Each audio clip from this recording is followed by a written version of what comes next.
All right, we're going to go ahead and get started. Hello, everybody. If you're watching this on YouTube, welcome to the NYU Global Engage session this morning, the World Tour Week panel. We're really excited for today's discussion where we'll be learning about study away experiences of our NYU students. Before we begin, we'd like to introduce ourselves and all of you and discuss the NYU Global Engage concept. So to get started, I'll introduce myself. My name is Gilly Scott. I'm the Residential Life Coordinator here at NYU DC. And what interests me about this panel is just getting to learn about the experiences that everybody's having in their study away time or their time during study away. And I have been here since July 1st, and I'm really excited to learn a little bit about the different sites that people have experienced. And hopefully all of our viewers will be able to learn a little bit about each site, whether they're interested in studying away in the future or they want to just learn about study away sites that are different from one that they've experienced. So we'll go ahead and get everybody introduced. And can we start with you, Brian, and then we'll go along to Addie? Sure. Hey everyone, my name is Brian Dooley. I'm the Program Manager for Student Life at NYU Washington, D.C.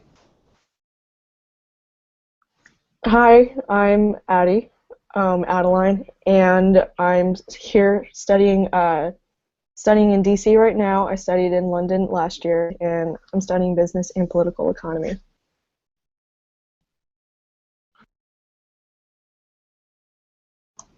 And then whoever else wants to take it would be awesome. I'm Rachel. I'm also studying business and political economy. I spent my sophomore year in London, my junior fall in Shanghai, and 2 weeks over January at NYU Abu Dhabi. And I'm a senior now back in New York. Hi, I'm Sophia. I'm a junior currently studying at NYU Berlin. I spent my last year at NYU Florence, and I'll be going to NYU Shanghai next semester.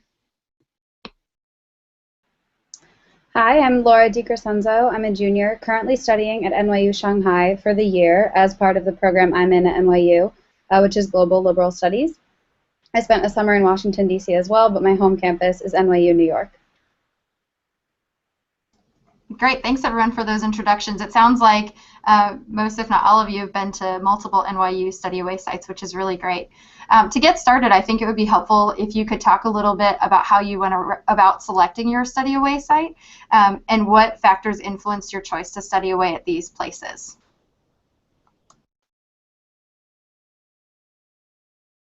I guess I'll start. I was in London my sophomore year as mandated by the program that I'm in. I think the reason that they chose that program is because, or they chose that site, was because in the business school, you know, London is a financial capital of the world, and so it made a lot of sense to go to London and to spend some time there. Also to get a European perspective of politics and economics and business versus, for most of us, the American one that we've grown up with. And then we actually had the choice for our junior fall to go to DC or Shanghai, and I decided to go to NYU Shanghai because I thought in the scope of politics and business it was just as important, if not more important, to spend some time in China and learn more about the way they see government and business and how they view, how Americans view government and business, which I thought was really interesting.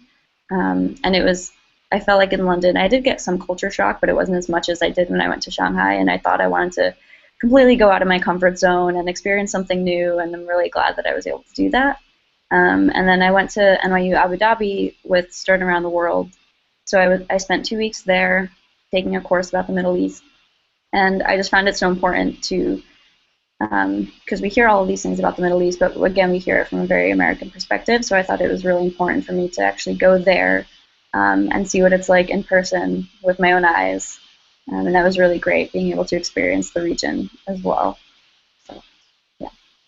Just building off what Rachel said, instead of choosing Shanghai, I chose to come down to Washington, D.C. because I have family in Shanghai. I've grown up, I've always been exposed to like Chinese culture, and I just really wanted to immerse myself in politics this semester. So now I'm here. Great, thanks for sharing. Following on that, I chose NYU Shanghai because, well, I was given the opportunity to be anywhere for a year, and given I was studying global liberal studies, but then within that focusing on politics, rights, and development, I thought that, as Rachel mentioned, you know, China is incredibly fascinating from that lens because, first off, in its own understanding of politics and rights, but then also in how that relates to the U.S. understanding. Being able to have studied in D.C. for a summer and then also spent time there separate from NYU, I thought if I could just understand this from a firsthand experience, and also having taken some Chinese, though you can come to Shanghai and survive not having taken it before, absolutely, it was just too great of an opportunity to pass up. I guess for me, when I chose Florence, I just really wanted to go somewhere different, somewhere completely new and a whole new culture with a whole new language. And I was only supposed to be there for a semester, but I loved it so much that I decided to stay for the whole year. And then upon deciding to come to Berlin, I also wanted to see a different perspective of Europe, because as much as you go to a country and you sort of see this brand new city, you only get one facet of sort of the entire continent, and it's sort of hard to sort of create this idea of what Europe is. And so I really wanted to go somewhere really different, and Berlin is very much a complete opposite of Florence and sort of in terms of culture and language and food, and it's just a completely different environment. And for me, wanting to go to NYU Shanghai for next semester, it's really the same thing, in which I want to go somewhere completely different and sort of see what else the world has to offer. And I think NYU is really great about that, in which there are so many different sites to choose from, and there's so many various opportunities, sort of various places you can go. Great. It sounds like all of you have chosen your study away sites based on your interests, but also a little bit of the culture and what that experience would offer you. I was curious if you could tell everybody on the panel and also our viewers, this is a little bit of an abstract question, but one thing about your study away experience that can't be captured in a picture.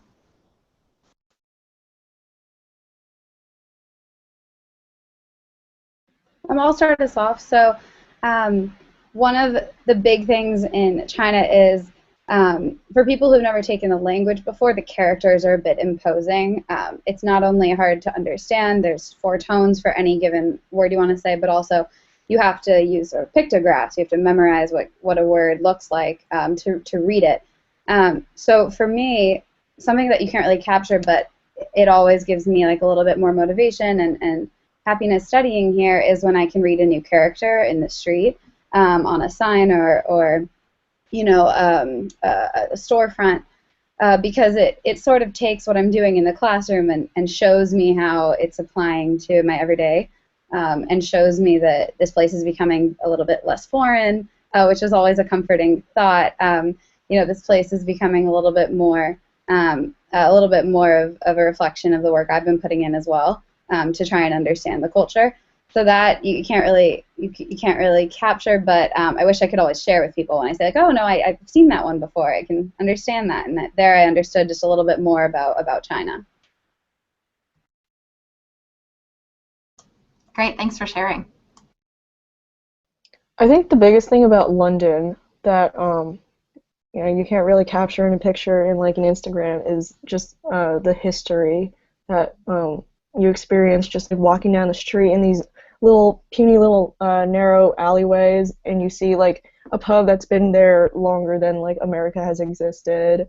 Yeah, it's just walking around and being able to feel that sense of history all around you, I think. I would say for me it was definitely being in Abu Dhabi, just having to be cognizant of the fact that, okay, I'm 700 miles away from Yemen, so like I am technically, like, I'm in the Middle East, like I'm in it, but it also was such a different experience feeling so safe. I felt safer than probably anywhere I've ever been in Abu Dhabi, and it was just really interesting to me to, having to have this other experience and to have this other perspective of the Middle East. So when I think of the Middle East, the first thing I think of is, Abu Dhabi and the NYU campus and the island and all the culture that is there, versus, all the bad things that we hear about in the news. So for me, that was just gaining that other perspective and I mean, I don't know how many people how many Americans will ever go to the Middle East, but for me, having been able to having that experience now allows me to say that I've been there, and I've experienced it, which I think is very unique. So that can't be captured in a photo.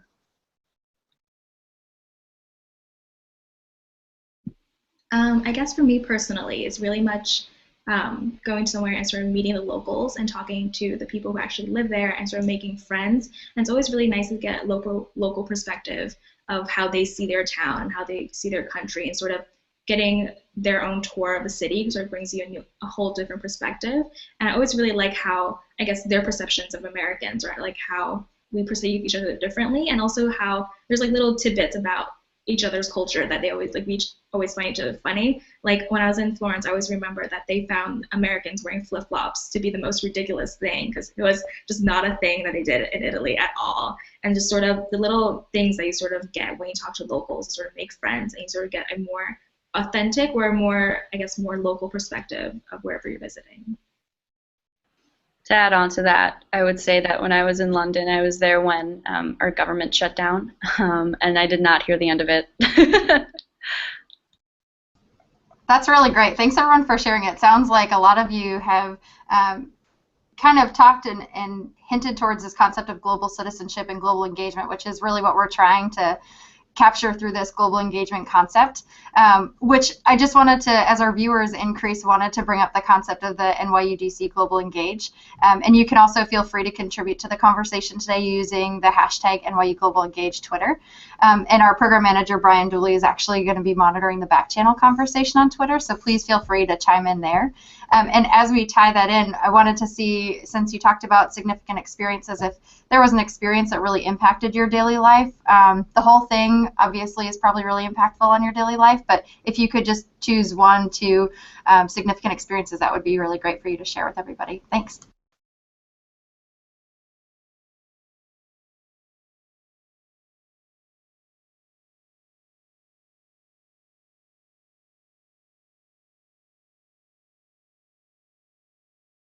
I mean, I guess for me being, as Addie said, being in London, there's so much history there. Where NYU London is located is on the same block as the British Museum.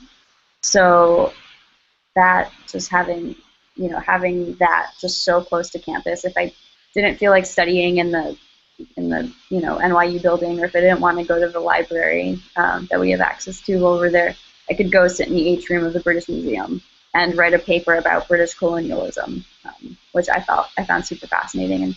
And for me, I think being able to learn about a country in that country is something that I found has been very helpful just in my education, and also with this global engage concept.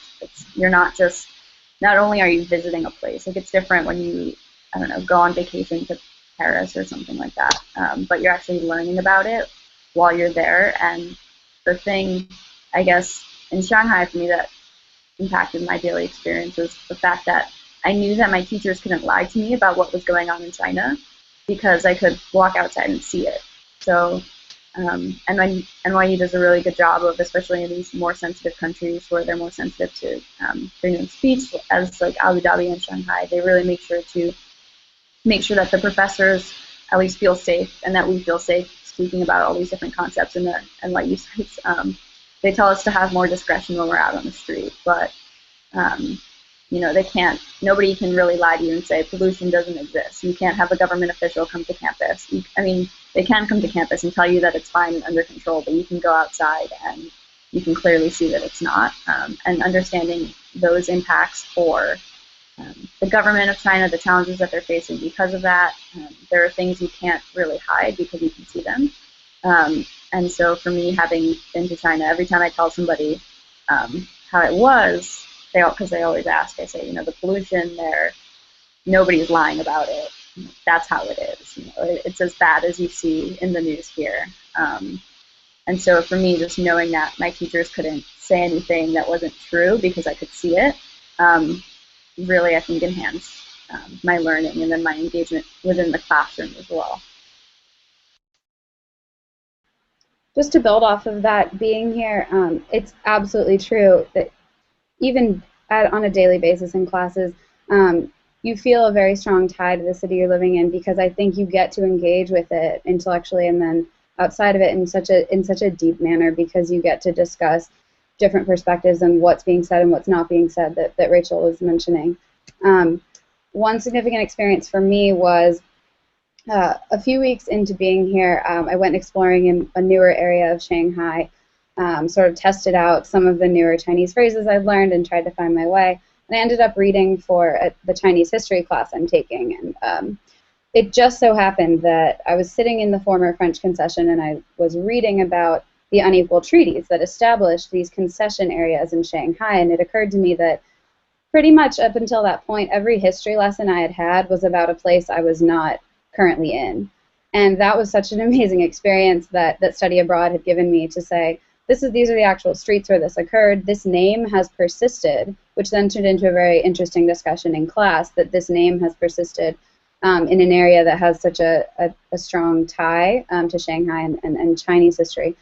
So that one experience now has made me, I think, much more thoughtful about where I am in Shanghai and about how their history is understood, just from kind of sitting and realizing, oh, what I'm reading about is happening around me. Yeah, just building off of like the two previous answers, I think one of the biggest takeaways from living and learning in London is that our professors didn't even hesitate to talk about like colonialism and all this bad stuff that Great Britain did, and I think it was very powerful to learn about history from outside an American perspective. And I know that like NYU prides itself on, or like the New York campus even prides itself on getting like the absolute best professors.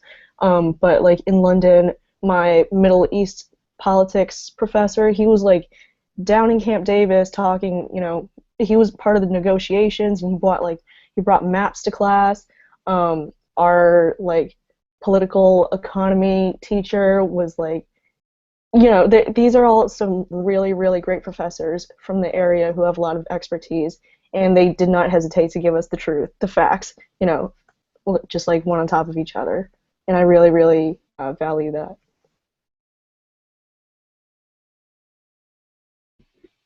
Well, building up on what everyone has said, I really do think that studying abroad somewhere, seeing the history and sort of living through that really is sort of intrinsic to the experience. And I guess that off the top of my head, this just happened, but this past weekend, the residential area in which NYU Berlin, their dorms are, there was an undetonated World War II bomb that was found in the area.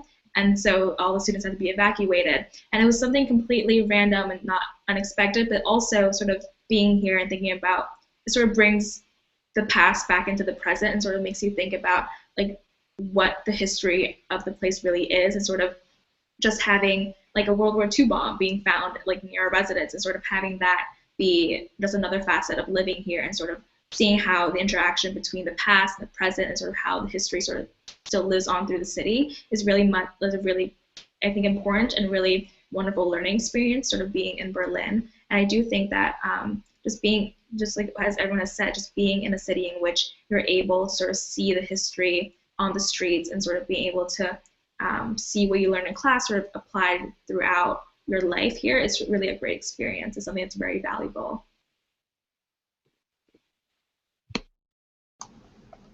Great.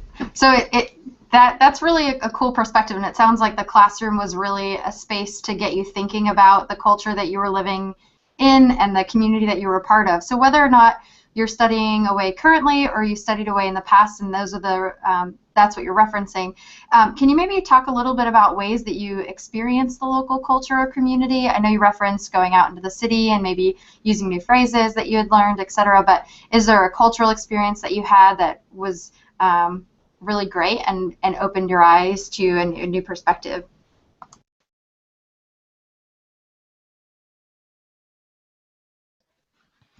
This experience, oh, sorry. Go ahead. This experience is kind of cultural, kind of professional, kind of educational, but through NYU's like partnership with the neighboring university in London, University College London, UCL, I was able to join this student consulting firm, and we took on like a real client, and we worked in a team of I think 7, just me and 6 other guys. And these 6 other guys, they were university students in London, and they were from all around Europe. So there was a guy from like the Czech Republic, guy from like Lithuania, and we all worked together, and like I think that was one of my main interactions outside of the NYU campus, like outside of the NYU London bubble. And I really valued just like having their perspective on things, them telling me about their history, about their cultures, even since we're from all over the place. And that was definitely one of my favorite like engagements with the local community.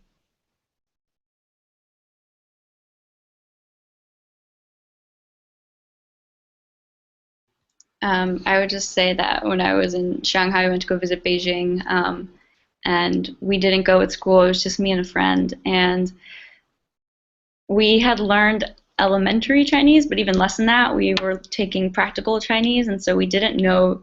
We knew enough to get by, but not enough to order food that we thought would taste good. So a lot of the things that we had to do was a lot of miming. Like you learn to use your hands very well to describe what you're trying to say.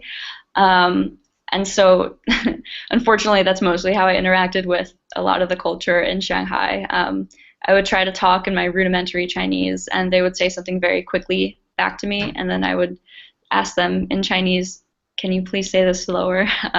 So I could try to understand and respond. But a lot of it was just in daily life, like going to the supermarket in Shanghai, and if I was looking for a certain type of fruit that I did not know how to say, I would have to either mime it with my hands, or that was usually how I did it, or give up.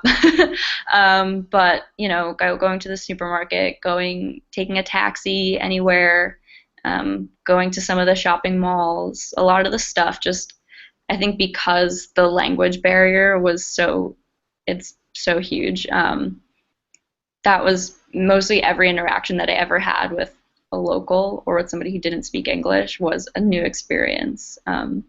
Whether it was, I know Shanghai has like the textile markets and all that kind of stuff, and so we would go there and try to get clothes made, and just having to communicate that entire process of having somebody measure you, in Chinese, and you don't really know what's going on, and just that whole experience is like, yeah, it was very definitely culturally different, but I'm really glad I had it. So. I guess for me, when I was in Florence, I worked on campus, and NYU Florence has their own sort of villa housing and sort of where all their sort of logistical things are done. And I sort of worked in the villa and gave tours. And although I was like an on-campus sort of work study and I was American, everybody else was Italian, and they were all these ladies sort of they're going on their daily lives, going to work, and sort of making phone calls and just working in a regular Italian office. And for me, it was very much being immersed in the situation in which I hear Italian all around me, and everyone's sort of talking about their daily lives and about the news. And for me, just be there and sort of experience what it would be like for an actual Italian person living there, and sort of having the experience of, I guess, working in a very Italian, a new whole cultural and sort of career setting, and sort of having that different professional experience was really interesting for me, and really made me feel like far more connected into the Italian culture, and made me really realize a bit more as to what that would be like, and sort of how, I guess, another facet of daily life that I don't really consider. If you sort of just go visit a place, you don't really see the inner workings of that. And for me to have been able to work there and sort of be there, it was really a great experience for me to sort of see a whole new perspective of the culture that I wouldn't have otherwise. A bit like Sophia, but also different. I work off campus right now, but it's through a connection on campus. So I met with a professor early on just about an interest in one of the courses he offered. And in our discussion, he mentioned that a friend of his, who's also an alum of Fudan University in Shanghai, was looking for someone, a native English speaker, to work with her daughter. So I connected with the family, and now on Sundays I spend time in an entirely different area of Shanghai with that family. And the mother only speaks to me in Chinese to help me with my Chinese, and then I speak only in English with her daughter, who's 11, who's taken some in school, and her English is actually very good, but getting her a little bit more comfortable. So it's a really great exchange, and it demonstrated to me how many resources there are at NYU Shanghai to help you, because a great many of the staff are local Shanghainese, and as well you have the benefit of it being a portal campus where 50% of the student body is actually Chinese nationals. So they're a great resource as well, with a sort of, in some ways, harder culture to crack. Sometimes it's a little less familiar than the European sites. So that was a great experience, and has been, I think, the greatest way that I've engaged with the local community, just by seeing how one family lives and their viewpoints, and really getting to engage with them. Thanks for sharing. So as you talk a little bit about going out into the community, talking with people, and learning in various ways, I was curious if you could talk, some of you referenced what your living situation looked like. Can you talk a little bit about where you were living while you were studying away, what that looked like, what was great about it, what you would have changed, and anything you want to share about that in terms of engagement and how that impacted your study away experience?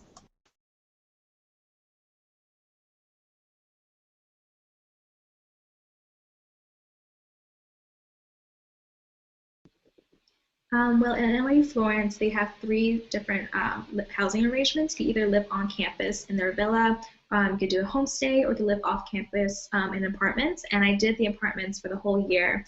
And for NYU Berlin, there's sort of a residence area about 20 minutes, 30 minutes away from where all your classes are held. And in both cases, you really live among your peers and sort of have that sort of cohesive student group. And I actually really like it here. And I feel like it's a really great way to foster community, and sort of having everyone be in the same place, and you sort of have this, I guess, this area for everyone to meet and sort of have this bonding experience. I think that's really nice, and especially for Florence, where you're right in the city center.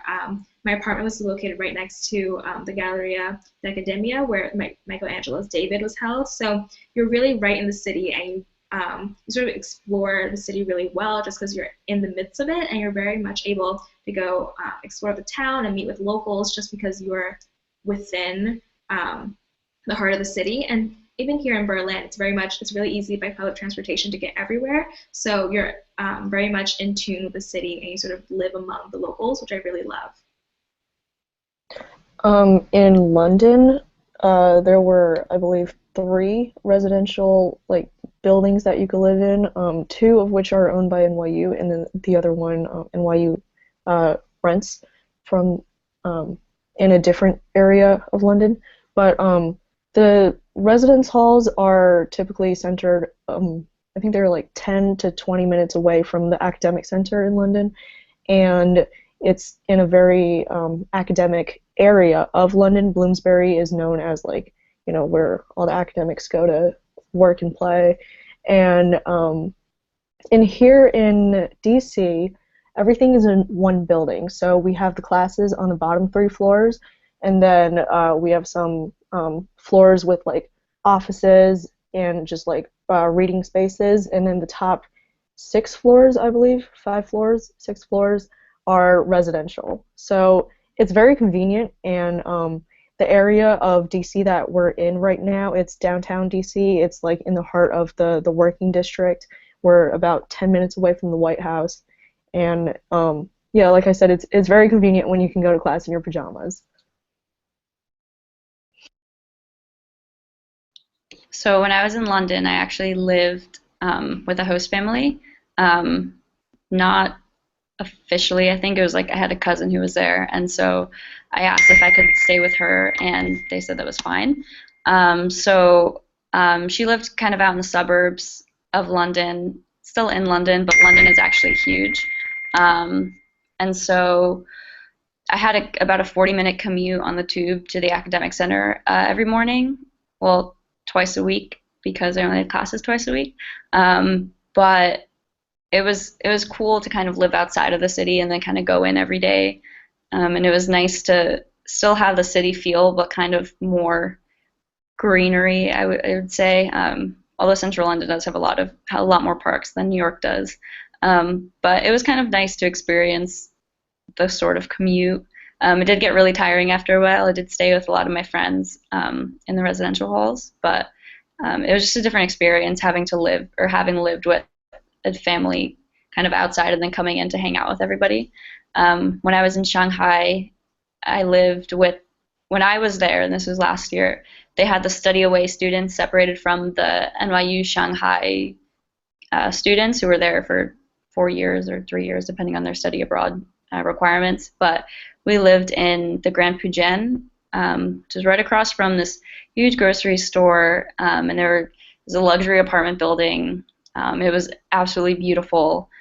And then we took a shuttle every day, and it was about 10 minutes, the shuttle from the apartment building to campus. And some of us kind of joked that it felt like we were back in elementary school or high school, kind of taking the bus to school with all of our friends. And so, if one of us had a cold, 3 days later, everybody would kind of be sick. And so we all kind of just made sure that it was also a good place to be able to study. Just if we had a Chinese test that morning, we were all studying for it on the bus. So it kind of fostered a sense of community, not only in our building, but also on the way to school.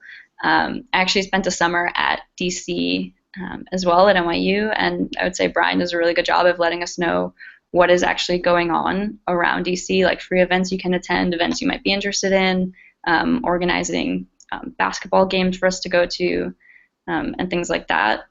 And then when I was in Abu Dhabi, I was there for only 2 weeks, and we were there at an awkward time where it was January term, and so there were some students there, but not a lot for them to have their actual residential life stuff up and running. But their dorms are also brand new, and they're very nice. And the NYU Abu Dhabi campus is actually, there's the bottom, and then the rest of the campus is sort of elevated 3 stories up. And so that's kind of where our residence hall was. And so that was just so cool. And it looked like, I don't know, it just didn't even feel like reality. There were palm trees in the middle of the campus, and it was absolutely beautiful. And you could just walk from, and that was on their campus. NYU Abu Dhabi has more of a campus-y feel, I would say, because the residence hall is there. They have a campus center. They have their 2 dining halls. And so that was really cool to have experienced some kind of campus culture just by having the actual physical stuff all around and very close that you could walk to. So that was really nice, just being able to, as Addie said, having the convenience to kind of go in sweatpants or things like that to class. Sure. So now in Shanghai, we're in the new dorms, about a 20-minute shuttle to campus. As Rachel said, you do kind of foster a community. Are you going to take the 7 a.m. bus? Okay, cool, I'll see you there. And then you better be on the 7 a.m. bus because I'm on the 7 a.m. bus. So you start to make friends that way. But sort of a new addition would be we all are taking the same buses because we live in this apartment, if you have an apartment complex now that has the freshman building, the sophomore building, and the study away building. So you all take the same buses, so that means just kind of the Chinese I'm hearing in the morning as opposed to coming with study away students on the bus is more, and I can sit next to a Portal student and practice a bit, hear how their classes are going, hear how their experience is. So there's more opportunities there, but you still, I think, get similar sentiments of taking the bus to school, taking the bus back. Those definitely are still there. But being in the new dorms has been great. Definitely appreciate that there's a brand new gym that opened, I think the second week we got here, which is also in the academic building. So it just adds to the convenience because really everything is there that you could need, and when you're done for the day, you go home and it almost feels like now I'm off work kind of thing. So it's a really great setup, and then also just where NYU Shanghai campus is, being in Liujiazui, which is financial hub, they get really great speakers all the time who are willing to come talk. They just opened the NYU Shanghai art exhibit and art gallery, which is going to have different pieces moving through it, and so that was really exciting, and they're partnering with Shanghai existing art galleries to kind of increase that circulation.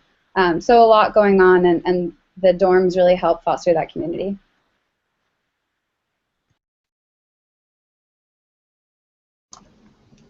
Great, thank you for sharing. It sounds like living in the building where you're trying to create this home away from home can really vary depending on the site that you're at. I was curious, knowing or anticipating that you would experience some kind of culture shock while you were away. Can you talk a little bit about how you overcame that culture shock, what culture shock even looked like for you, and elaborate on that as you feel comfortable, because it can be sometimes a touchy subject for you. So if you don't want to answer, please don't feel obligated to.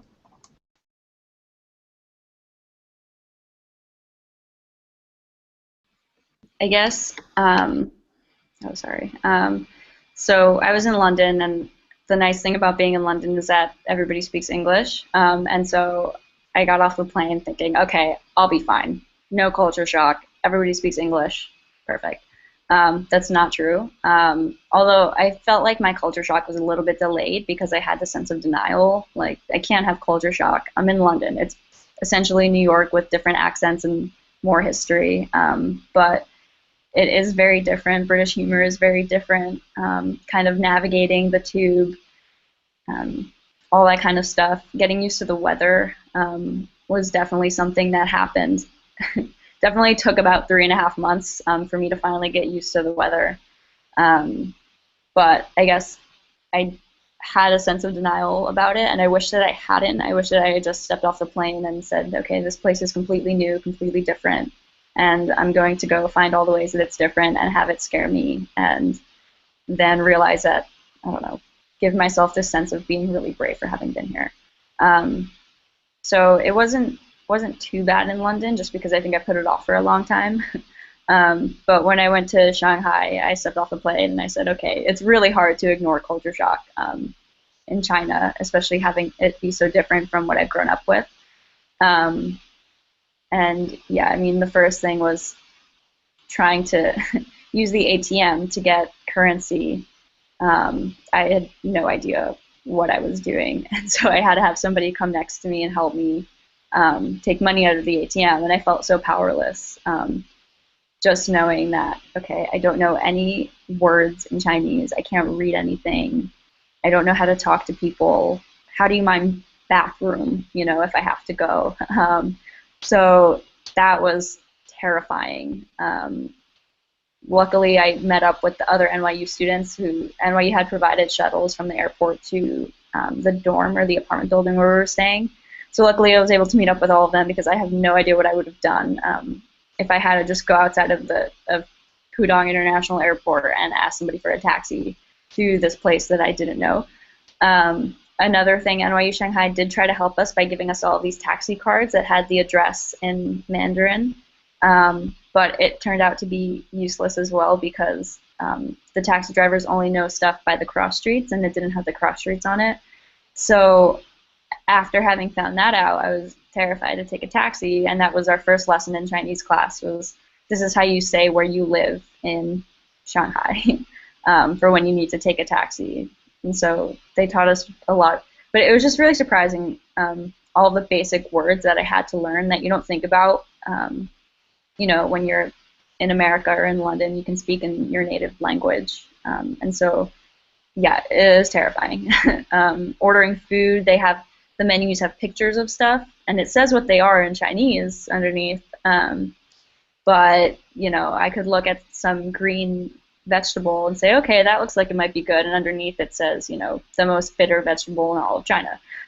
So, yeah, terrifying, but I loved it, and I got over it, worked through it. As I learned more Chinese, it definitely got a lot easier to eat and kind of go to new places, and I guess I was a little bit afraid to explore because not having the ability to voice anything, like even if I was, if I was like scared or if I felt threatened by anything, there was no way that I could express it. So it did take me a lot longer in Shanghai to explore or just take my Chinese-speaking friends with me everywhere. We did latch onto them for a while, but yeah, very much culture shock. And I think the language barrier is a huge reason why. And just the way that we found Chinese culture to be, in the Chinese people, some of them were very, very friendly, Some of them wanted to race over you with their moped if you were in the middle of the sidewalk. So it was, yeah, it took a while. It was terrifying, but I loved it. And looking back on the experience, I think that it was really great for me having done that, just because I was able to work through it. But I did shed a few tears when I landed back in the United States of happiness.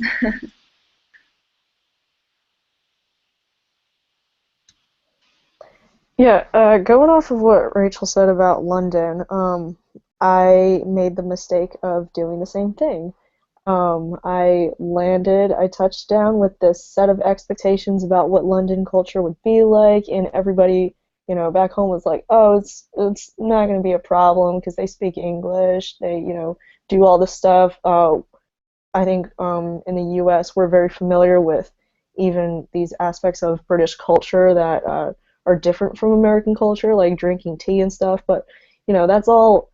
It's almost like it's not like a fantasy, but it's real, but at the same time it's not as it's portrayed on like American television or something.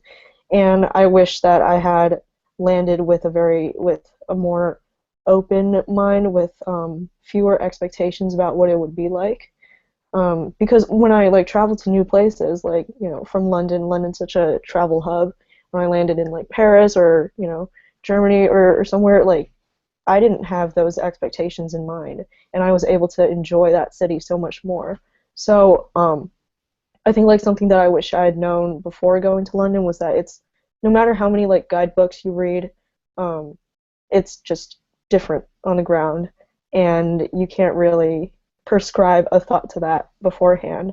And even here in DC, obviously we're in the same country as New York, and again, same language. And there's a lot smaller degree of culture shock than going to Shanghai, for example. But at the same time, there are still some very big differences between DC and New York. There's the area that we're living in. There's DC's, I think, a relatively newer area. Like new things are being built every day, and just how politics permeates the air here. I think it's a different kind of electricity than you'd find in New York City.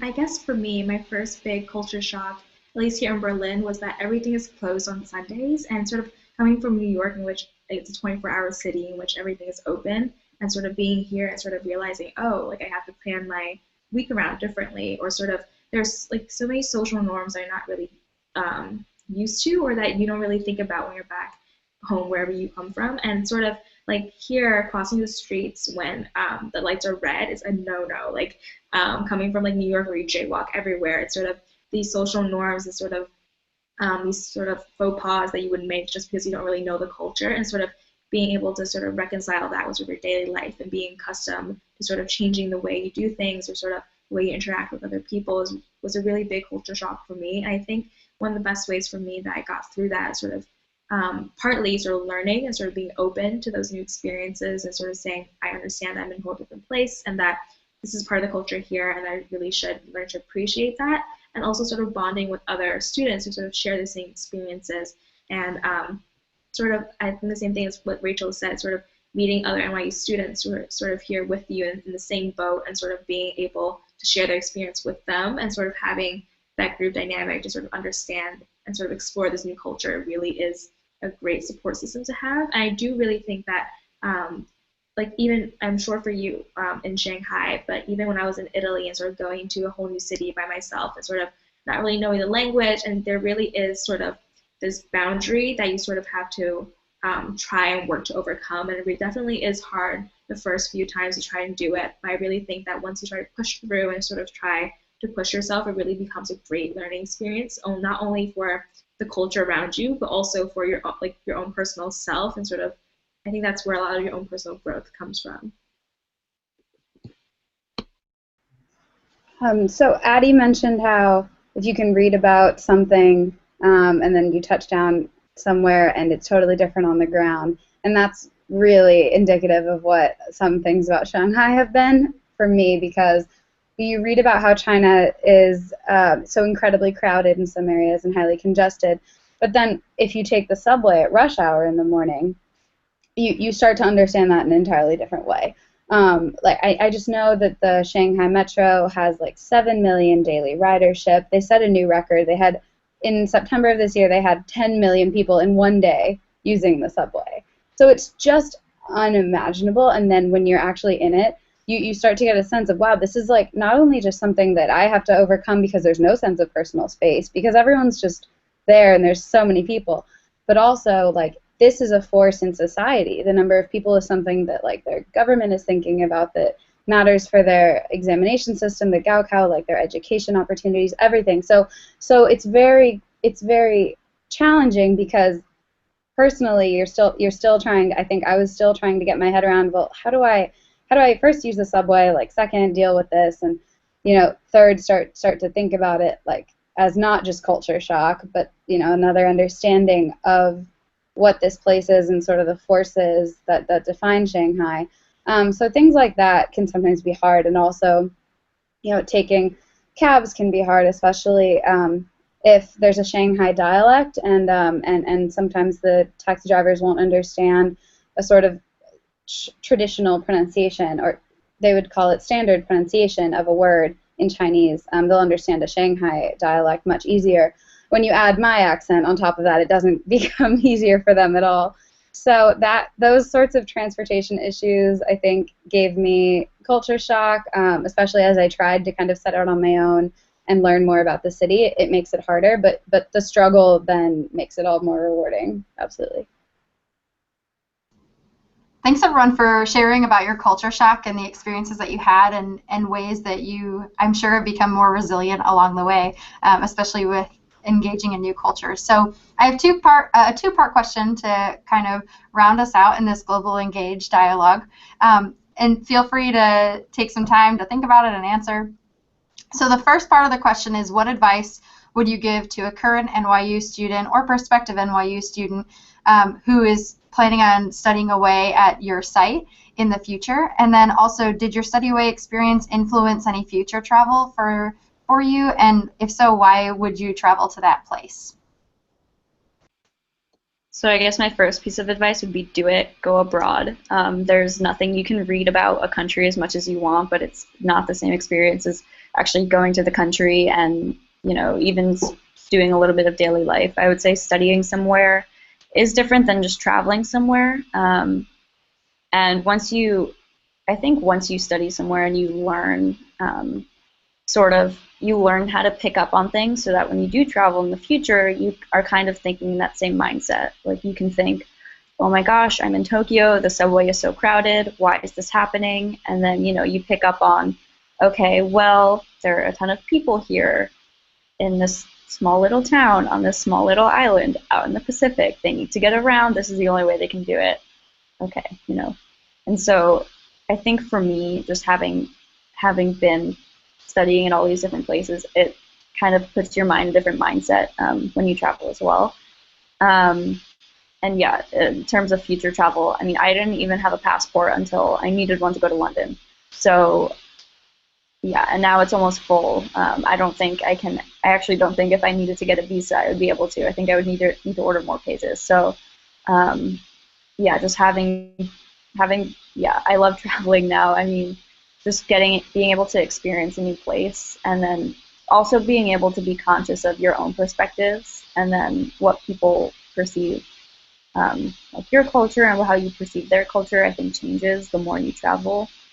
And I actually just went back to London in August, having to just revisit it because since I did spend a year there, and Addie's was probably the same for you, but I think the year that I spent there was also such a formative time in my college career, where I was growing, I was becoming more of an adult, rather than just like a college student. So you really get thrown into the real world a lot quicker. And, it was just so nice to get back and see it also in a different light as a traveler versus as somebody living there. And so you get to understand all of these new nuances and things as well. So yeah, I would say definitely do it. yeah, you can read up as much as you want about a country, but definitely going there, you will probably have some culture shock, but embrace it because it's definitely rewarding, especially at the end of it when you come back home and you can say, you know, I did it. I've gone somewhere where a ton of people will never go, and it's a really rewarding experience.